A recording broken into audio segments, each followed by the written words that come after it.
one of the issues that I work on has to do with forced labor and modern day slavery. Because of how our global economy has developed, we now have a huge demand for slave labor in agriculture, including cocoa.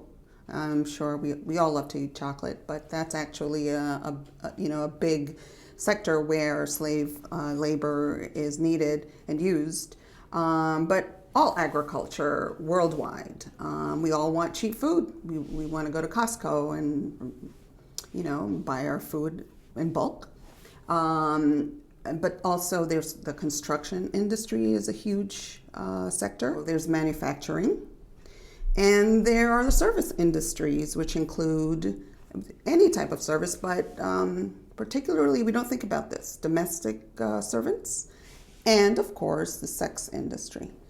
There are an estimated, and these are very low estimates, estimated 12.3 to 27 million slaves worldwide. It is a huge problem. There are more slaves today than at any time in history. There are a lot more slaves today than there were during the transatlantic slave trade when 11 million Africans were taken, brought to the New World. The reason why there are so many slaves today is that since the 19th century up until the present, the population worldwide has tripled. So obviously, with so many more people competing for resources, there are so many more poor people. And poor people are being pushed into urban centers because obviously there's not enough space or resources for them in their small villages. So you have poor people being pushed into these huge centers where they don't have jobs and they don't have the safety nets of family and village and community and home. So that makes them vulnerable to being exploited, into being sold into slavery. The employer often works in conjunction with the trafficker. And as in the transatlantic slave trade, the employer can actually order a certain number of slaves. I need more workers, bring them to me. And then how the employer keeps the worker there is through wage manipulation. So they devalue the work, that is, they underpay them. They don't pay them minimum wage. They certainly don't pay them overtime wage. And so the workers told, hey, we paid all this money to bring you here. We even got you a place to live. Never mind that it's, 20 men living in a one-bedroom apartment or something. We give you food, so you have to pay off your debt. But the person can't really pay the debt off because they're not earning enough to pay the debt and to live. So at what point does that person who's indebted to this person who's brought them over, quote unquote indebted, mm-hmm. How do they come to you? Often what happens is the person now becomes a little more sophisticated. And since they're not being held at gunpoint, they say, you know what, I heard that there are laws. I heard that you're supposed to pay me minimum wage. I heard you're supposed to pay me overtime, etc. And so do it. So pay me my wages. So the employer says, no, I'm not doing that. So normally, the worker is fired or the worker quits. The clients come to me and I gather evidence. I try to, there's often very little documentary evidence that the person actually worked for this employer. And you have to show that there was an employer-employee relationship in order to bring this lawsuit. So I had this one client who, she's from Guatemala, and she was a domestic servant, and she was working she was a live-in maid. But she was told in the beginning, you're going to be just the housekeeper. Well, she was also the nanny, and she had to take care of the dogs, etc. She just did so much work. And she was paid something like, at one point, something like $1.50 an hour to work 7 days a week. And she was on call if any of the family members, any of the kids or the parents needed her to do something at 3 o'clock in the morning, she had to get up and do it.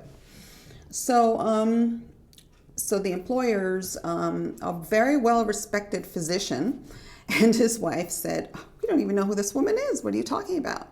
So my client had already given me a prescription, a bottle for a prescription that the doctor had filled for her himself.